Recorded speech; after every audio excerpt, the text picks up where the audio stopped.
സംസാരിക്കും. ആമേൻ. സ്തോത്രം. അതിനായിട്ട് കർത്താവിന്റെ രാകേഷ് പാസ്റ്റർ ക്ഷണിക്കുന്നു. എല്ലാവരും വളരെ ശ്രദ്ധയോടെ ദൈവം അനുഗ്രഹിക്കുന്നു.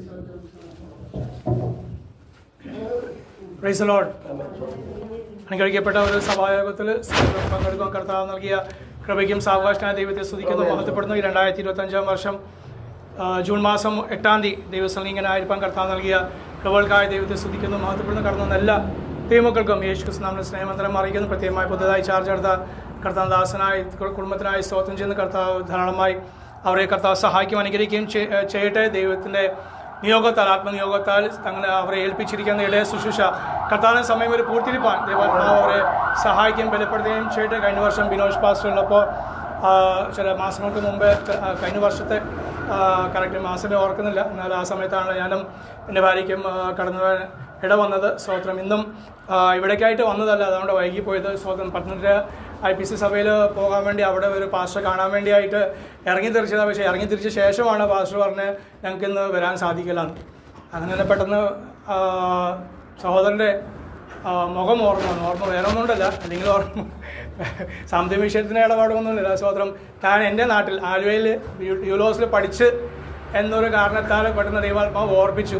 അതുകൊണ്ട് എന്നാൽ ഇവിടെ വഴിയിലാണല്ലോ എന്നും കൂടി ഓർത്താണ് ബാക്കി എല്ലായിടത്തും നെല്ലിക്കല പോകാൻ വേണ്ടിയിരുന്നു. അപ്പം നെല്ലിക്കല ഒരു മകനും ഒരു മോൻ 10ാം ക്ലാസ് പഠിക്കുന്ന ഒരു മോൻ ഞാൻ കയറിയ ബസ്സിലുണ്ടായിരുന്നു. സ്തോത്രം. അവൻ എനിക്ക് വളരെ കുഞ്ഞുങ്ങളുടെ കാര്യങ്ങൾ പറഞ്ഞപ്പോൾ എനിക്ക് വളരെ സന്തോഷം തോന്നി. അവൻ ഇങ്ങോട്ട് ചോദിച്ചു പാസ്റ്റർ ആണോ എന്ന്. പാസ്റ്റർ എന്നോട് ഇങ്ങോട്ട് ചോദിച്ച് പരിചയപ്പെട്ട്, അവൻ്റെ പേര് റോബിൻസനാണ്, 10ലാണ് എന്നൊക്കെ പറഞ്ഞ് ഞാൻ നെല്ലിക്കാലെ കൂടുന്ന ഞാൻ പാസ്റ്റർ അവിടെ വന്നിട്ടുണ്ട്, ഞാൻ വന്നിട്ടുണ്ട്. അപ്പോൾ അത്രയും ശ്രദ്ധ പിള്ളേർക്കുള്ളത് വേറെ ആരെങ്കിലും ഞാൻ വന്നിട്ടുണ്ട്. കഴിഞ്ഞ വെള്ളിയാഴ്ച ഞാൻ അവിടെ പോയി എന്നൊക്കെ പറയാൻ ഇട വന്നു. സ്തോത്രം. കർത്താവ് സഹായിക്കട്ടെ. ഹല്ലേലൂയ. സ്തോത്രം. കർത്താവിൻ്റെ അതേ സന്നിധിയിൽ ഇങ്ങനെ ആയിപ്പം കർത്താവ് നോക്കിയ സാവകാശനായ സ്തോത്രം.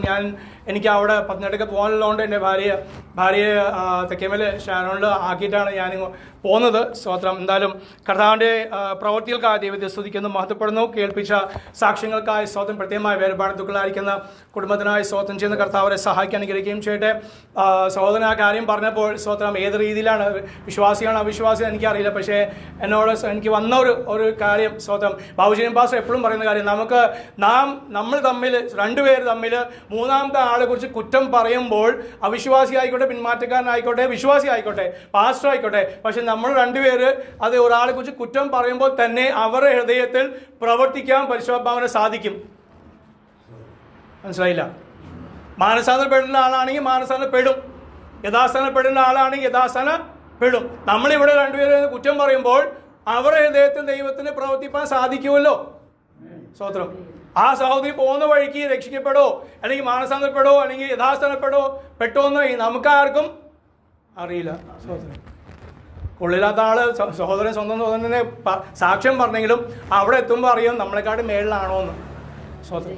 ഞാൻ ജസ്റ്റ് ഒരു സാധാരണ നമ്മളാരും ചിന്തിക്കാത്ത വിഷയമാണ്, ഞാൻ കുറച്ച് നാളായി ചിന്തിക്കുന്ന വിഷയമാണ്. കാരണം എൻ്റെ അപ്പൻ അങ്ങനെ ആയിരുന്നു. സ്തോത്രം. പിന്മാറ്റക്കാരനായിരുന്നു. പക്ഷെ 3 മാസം കിടപ്പിലാക്കി. മാനസാന്തരം പെട്ടോ ഇല്ലെന്ന് എനിക്കറിയില്ല, കാരണം വായ പൂട്ടിയിരിക്കുകയായിരുന്നു. വായിൽ കൂടി ട്യൂബ് ഇട്ടാണ് സ്വന്തം ഭക്ഷണം കഴിച്ചുകൊണ്ടിരുന്നത്. അതുകൊണ്ട് ആ കാര്യങ്ങളും പറയാൻ പറ്റില്ല. എപ്പോഴാണ് പക്ഷെ ബാബുജീൻ പാസ്റ്ററിന് ആ വാക്കുകൾ എന്നും എൻ്റെ ഭാര്യ എന്നെ ഓർപ്പിക്കാറുണ്ട്. ഏത് സമയത്തും നമ്മൾ കുറ്റം പറയുമ്പോൾ കർത്താവിന് പ്രവർത്തിക്കാൻ സാധിക്കുള്ളൂ, അതോർത്ത് സ്തോത്രം ചെയ്യുന്നു. വേഗത്തിൽ 5 വാക്യങ്ങൾ. സ്തോത്രം. സമയം അത്ര ഉള്ളെങ്കിൽ തന്നെ കർത്താദാസൻ അത് ഹല്ലേലൂയ ശുശ്രൂഷിച്ച ദാവീദിന്റെ ആ സംഗീതത്തിനോട് ബന്ധപ്പെട്ട് ഹല്ലേലൂയ 5 വാക്യങ്ങൾ. നെഹമ്യായുടെ പുസ്തകം 9-ാം അധ്യായത്തിൽ 5 വാക്യങ്ങൾ വേഗത്തിൽ വായിപ്പിച്ചാൽ ഇരിപ്പാൻ ആഗ്രഹിക്കണം. ദാവീദ് പറയാണ് ഹല്ലേലൂയ, അത് എന്നെ രക്ഷിക്കണമേ, എന്നെ ഓർക്കണമേ, അത് എൻ്റെ പാപങ്ങൾ ലഘുവായി കണക്കാക്കണം എന്നൊക്കെ ഞാൻ പലപ്പോഴും ചിന്തിക്കാറുണ്ട്. സോ ഇവിടെ പിള്ളേരും ഇവിടെ മോനെ നേരെ അറിയില്ല. സോ പിള്ളേർ ചിന്തിക്കുക, അല്ലെങ്കിൽ സഹോദരിമാർ ചിന്തിക്കും, ഞാനും ചിന്തിച്ചിട്ടുണ്ട്. കർത്താവ് അത്രയും വലിയ ഘോര പാപവും നമ്മളൊന്നും ചെയ്തിട്ടില്ല, ചെയ്യാനും പോകുന്നില്ല. സാഹചര്യം ലഭിച്ചാൽ, പക്ഷെ എന്നാലും ഇല്ല. സ്തോത്രം. Price the Lord. പക്ഷെ നമ്മൾ ചെയ്യുന്ന കൊച്ചു കാര്യങ്ങൾ ഒന്ന് ഓർപ്പിക്കാം. 1 തെസ്സലോനിക്കർ, അത് വായിക്കേണ്ട കാണാപ്പാടുള്ള വാക്യമാണ്. 1 തെസ്സലോനിക്കർ 5-ന്റെ 15, 16, 17 വാക്യം പറയുന്നു, എല്ലാത്തിനും സ്തോത്രം. അറിയില്ല, വാക്യവും അറിയില്ല. സ്തോത്രം. എല്ലാത്തിനും സ്തോത്രം ചെയ്യുവാൻ ഇടവിടാതെ പ്രാർത്ഥന. കർത്താവ് ധാരാളം അനുഗ്രഹിക്കട്ടെ. കഴിഞ്ഞ തവണ വന്നതിൻ്റെ ഒരു അനുഗ്രഹം. സ്തോത്രം. Price the Lord. എല്ലാത്തിനും സ്തോത്രം. ആര് ചെയ്യുന്നത്? ഞാൻ പറയാറുണ്ട്, പാസ്റ്റർമാർക്കാണ് ഇന്ന് ഏറ്റവും കൂടുതൽ ആക്സിഡന്റ്. കാരണം എന്താണ്? ഞാൻ പാസ്റ്റർ ആയതുകൊണ്ട് വണ്ടി സ്തോത്രം പ്രാർത്ഥിക്കുന്ന പോട്ടെ, സ്തോത്രം പോലും പറയാതാണ് ഓരോ തവണ വണ്ടി സ്റ്റാർട്ട് ചെയ്യുന്നത്. അതുകൊണ്ട് പാസ്റ്റർമാർക്ക് ഏറ്റവും കൂടുതൽ ആക്സിഡന്റ്.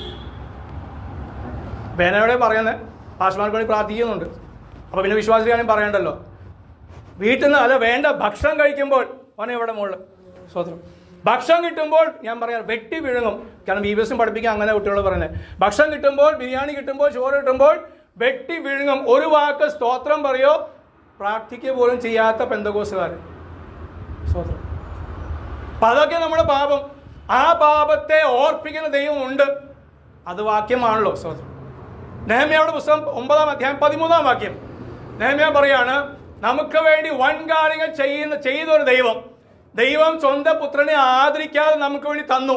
പോരാ, സ്വന്തം പുത്രൻ പൗലോസ് സ്വന്തം പുത്രൻ തന്നെത്താൻ ഏൽപ്പിച്ച് തന്നു. പോരാ, അവരെ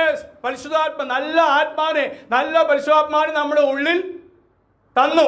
പോരാ, നമ്മളെ എവിടെ ആക്കി? ദൈവസഭയിലാക്കി വെച്ചു. നാം ഭൂമിയിലെല്ലാം നമ്മളെ ആത്മീയമായി ചിന്തിക്കുമ്പോൾ പറയുമ്പോൾ പൗലോസ് പറയാൻ, നിങ്ങളെ എവിടെ ആക്കി വെച്ചിരിക്കുന്നു? സ്വർഗീയ അനുഭവങ്ങളാണ്. സ്വർഗത്തിലെ സകല ആത്മീയ അനുഗ്രഹത്താൽ നമ്മൾ അനുഗ്രഹിച്ചിരിക്കുന്നു. ഈ ആത്മീയമായ കാര്യങ്ങൾ വാഞ്ചിക്കാനാണ് നമ്മൾ സഭയിലാക്കി വെച്ചത്. Price the Lord. ആ വാഞ്ച നമ്മൾ ഓരോ ദിവസവും വർദ്ധിച്ചു വരും. പക്ഷെ നമ്മൾ എന്ത് ചെയ്യുന്നു? പിശാചി ശക്തിയോടെ പ്രവർത്തിക്കുക. എതിർ ക്രിസ്തുവിന്റെ അത് കാലഘട്ട ശക്തിയോടെ ലോകം മുഴുവനും 2 രാജാക്കന്മാർക്ക് വേണ്ടി ഒരുങ്ങിക്കൊണ്ടിരിക്കുന്നു. ഒന്ന് കർത്താവായ യേശു ക്രിസ്തു, രണ്ടാമത് എതിർ ക്രിസ്തുവിന് വേണ്ടി സകല ലോകത്തിലെ സകല മനുഷ്യരും സകല രാജ്യങ്ങളും ഒരുങ്ങിക്കൊണ്ടിരിക്കുക. ഭരണകൂടങ്ങളാകട്ടെ, അവിടെ രാഷ്ട്രീയപരമായിക്കോട്ടെ, സാമ്പത്തികമായിക്കോട്ടെ, സമ്പത്തെല്ലാം ഇപ്പെല്ലാം കറൻസിയെല്ലാം ഒന്നാക്കിക്കൊണ്ടിരിക്കുക. ഭരണകൂടങ്ങളെല്ലാം ഒന്നാക്കിക്കൊണ്ടിരിക്കുക. വേണ്ട മതങ്ങളെല്ലാം ഒന്നായിക്കൊണ്ടിരിക്കുക. എന്തിനു വേണ്ടി? അന്തിക്രിസ്തുവിനെ വരവേൽപ്പാൻ. Praise the lord. ഹല്ലേലൂയ. പക്ഷെ ആ വാഴ്ച നമ്മൾ കാണത്തില്ല. നമ്മൾ കർത്താവ് വരുമ്പോൾ പോകും. ഹല്ലേലൂയ. വായിക്കാം 13-ാം വാക്യം. അവന് ഇറങ്ങി വന്ന് ആകാശത്ത് നിന്ന് നമ്മോട് സംസാരിച്ച ദൈവം.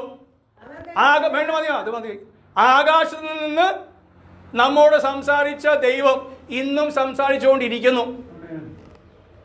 ഉണ്ടോ? സംസാരിക്കുന്നുണ്ടോ?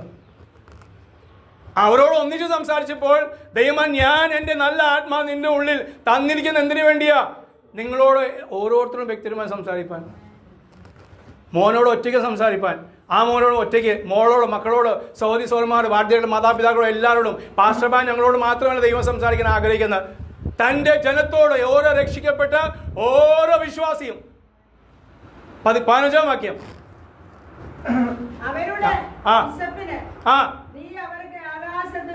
ആകാശത്ത് നിന്ന് അപ്പം കൊടുത്തു. യേശു ക്രിസ്തു ആകാശം ഇറങ്ങി വന്ന ദൈവത്തിന്റെ അതേ അപ്പമാകുന്നു.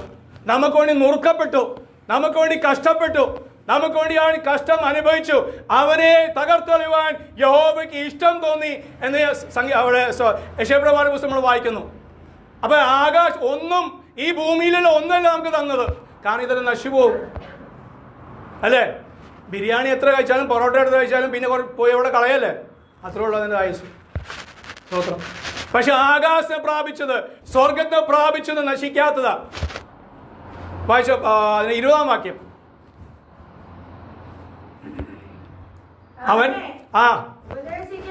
അവരെ ഉപദേശിച്ചിട്ട് അവന് നല്ല ആത്മാവിനെ അവർക്ക് കൊടുത്തു. എവിടെ നിന്ന്? സ്വർഗത്തിൽ നിന്ന് കൊടുത്തു. എന്തിനു? ഉപദേശം കേൾപ്പാൻ.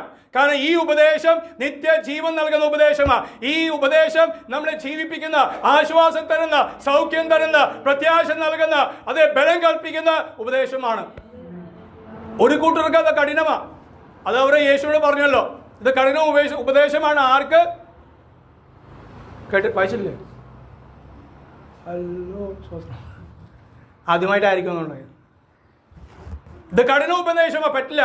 പാസ്റ്റിന് ചില വാക്കുകളായിട്ടപ്പോൾ എനിക്കും തോന്നിയല്ല, അത് ഉള്ള കാര്യമാണ് പറഞ്ഞത്. പക്ഷെ അതുപോലെ കഠിന ഉപദേശം എങ്ങനെ ജീവിക്കാൻ പറ്റും? ജീവിച്ചവരുണ്ടല്ലോ. പറഞ്ഞ പോലെ ലോകത്തിലെ ഏറ്റവും വലിയ മതമാണ് ക്രിസ്ത്യാനി മതം.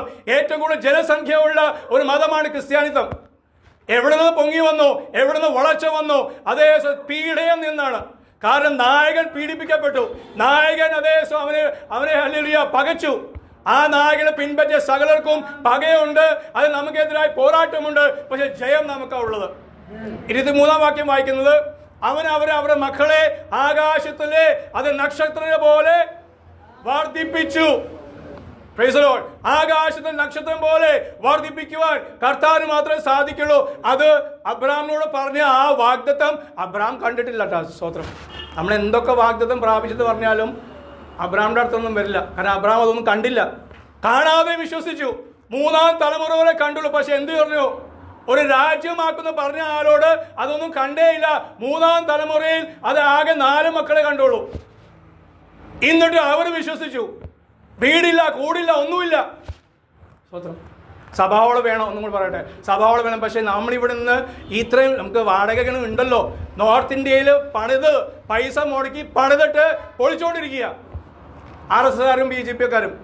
ഇന്നും അവരെ ഭയത്തോടെയാണ്. ഇന്നലെ ഞങ്ങൾ പ്രാർത്ഥിച്ച വിഷയമാണ്. സൂമിൽ പ്രാർത്ഥിച്ചു, കുടുംബ പ്രാർത്ഥി എന്നും പ്രാർത്ഥിക്കുന്ന.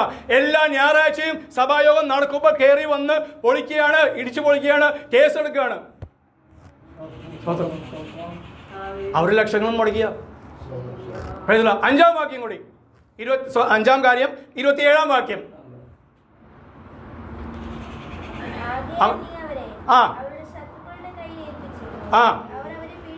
അവരവരെ പീഡിപ്പിച്ചു. അവരെ പീഡ നിമിത്തം അവർ ദൈവത്തോട് കരഞ്ഞു. അവൻ അവരെ കരച്ചില് സ്വർഗത്തിൽ നിന്ന് കേട്ടു. അവിടെ സ്വർഗത്തിൽ നിന്ന് കേൾക്കുന്ന ദൈവം, ആ ദൈവം സ്വർഗത്തിൽ നിന്ന് കേട്ട് ഇറങ്ങി വന്ന് നമ്മൾ ഇന്നോളം വിടുവിച്ചു. പിന്നെ താഴെ പറയുന്നത്, അത് അവർക്ക് വേണ്ടി രക്ഷകന്മാരെ അത് അവൻ ആക്കി വെച്ചു. ഇന്ന് ദൈവസഭയ്ക്ക് വേണ്ടി അതേ ദൈവത്തിന്റെ സമയം വരെ കർത്തദാസനെയും കുടുംബത്തെയും കർത്താവ് രക്ഷകനാക്കി വെച്ചിരിക്കുകയാണ്. എപ്പോൾ മാറും നമുക്ക് ആർക്കും അറിയില്ലല്ലോ. പക്ഷേ അല്ലെങ്കിൽ ആ സമയം വരെ വിശ്വാസത്തോടെ അവരും അവരുടെ സേവ ചെയ്യുവാൻ നിങ്ങൾ പ്രാർത്ഥിക്കണം. അവരോട് ചേർന്ന് ദൈവസഭ തോളോട് നിന്ന് അതേ ഈ ദേശത്തെ നേടിയെടുപ്പാൻ ദൈവാത്മാ നമ്മളെ സഹായിക്കും, ബലപ്പെടുത്തുകയും ചെയ്യട്ടെ. ആകാശത്ത് നിന്ന് സ്വർഗത്തിൽ നമ്മോട് സംസാരിക്കുന്ന ദൈവം, നമ്മോട് ഇടപെടുന്ന ദൈവം, കരം തീട്ടി നമ്മൾ പിടിക്കുന്ന കർത്താവിന്റെ പ്രവർത്തിക്കായി സ്തോത്രം. ഈ വചനങ്ങൾ കൊണ്ട് കർത്താവ് നമ്മളെ അനുഗ്രഹിക്കും, സഹായിക്കും ചെയ്യട്ടെ. സമയം നൽകിയ ദേവദാസന് നന്ദി അറിയിക്കുന്ന കർത്താവ് അനുഗ്രഹിക്കട്ടെ. വളരെ ചുരുങ്ങിയ സമയം കൊണ്ട് നല്ലൊരു ആലോചന നമ്മളോട് പറയുവാനിടയായി. ദൈവം തന്റെ ശുശ്രൂഷകളെ മാനിക്കട്ടെ, ദൈവം അനുഗ്രഹിക്കട്ടെ. കുടുംബമായി അവരായിരിക്കുന്നിടത്ത് ദൈവം പരിപാലിക്കട്ടെ. നമ്മുടെ കരകളെ ഉയർത്തി നമുക്ക് സ്തോത്രം ചെയ്യാം. ഹല്ലേലൂയ.